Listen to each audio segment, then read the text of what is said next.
तो सालग्राम के लक्षण भी बताए गए हैं। भगवान कहते हैं, प्रिय, तुम्हारे साप को सत्य करने के लिए भारतवर्ष में मैं सालग्राम बनूंगा।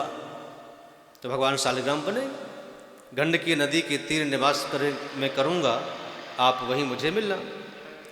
तो इस प्रकार से कहते हैं कि गंडकी नदी में कि अहम चा शैल रूपेण गंडकी तीर सन्निधौ अधिष्ठानं करिष्यामि भारते तव शापतः। गंडकी नदी में जो कीड़े होते हैं वो कीड़े कुछ वहाँ पत्थरों को काट देते हैं। कई कीड़ों के दांत बड़े नुकीले होते हैं, लोहे के हथौड़े के जैसे नुकीले और सुई के बराबर। जो पाषाण में जो कीड़े चक्र बना देते हैं, उन चक्रों को के विषय में आपको मैं बताऊंगा। ये नारद कह रहे हैं कि प्रभु मुझे आप बताइए। तो भगवान नारायण, श्री नारायण ने कहा कि मैं आपको बताऊंगा। सुनो, सालग्राम के चिन्ह और नाम। जो कीड़े उस सालग्राम को काट करके लकीर बना देते हैं, जिसमें एक द्वार बना देते हैं, एक गोला बना देते हैं काट करके, तो वो वनमाला से शोभित श्याम वर्ण का हो जाता है। तो वो भगवान विष्णु का, लक्ष्मी और नारायण का ही रूप होता है।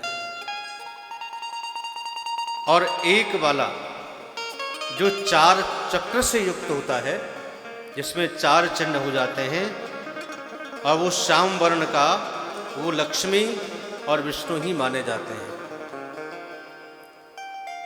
और जिसमें दो धारी होती हैं, दो चक्र होते हैं, वह भगवान श्री राम का रूप होता है, राघवेंद्र का। राघवेंद्र पाषाण कहलाता है। और जिसमें सूक्ष्म छोटे छोटे कुछ कीड़े से होते हैं या उसमें से छेद होते हैं, उन्हें कृष्ण वर्ण का पाषाण, ये वामन का रूप होता है, वामन भगवान का। और दो चक्र से युक्त ये श्रीधर का रूप है। और स्थूल आकृति वाला जो गोल होता है, ये वनमाला से अंकित होता है, वह भगवान दामोदर का रूप होता है। जो दामोदर भगवान का ही कार्तिक मास में पूजन होता है। कार्तिक मास के जो देवता हैं वो दामोदर भगवान हैं। दामोदर भगवान के नाम से कार्तिक में भगवान का पूजन होता है, सालग्राम का।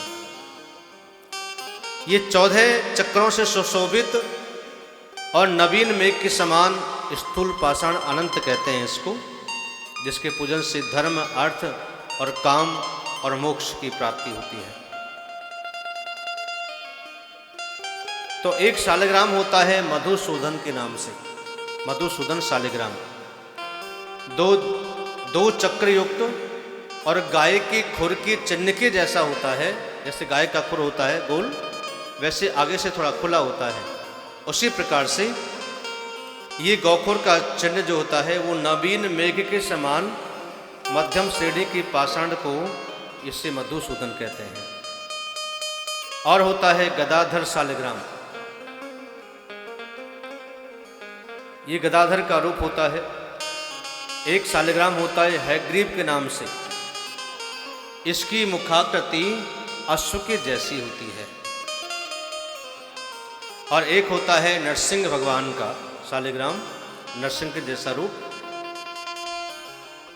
तो इसका मुखाकृति बड़ी विशाल होती है, अलग भयभीत सी लगती है, तो वो विकट प्रतीत होता है। तो एक होता है लक्ष्मी नारायण सालग्राम, जिसका विशाल मुख होता है, वनमाला अंकित लक्ष्मी नारायण आदि से अंकित होता है।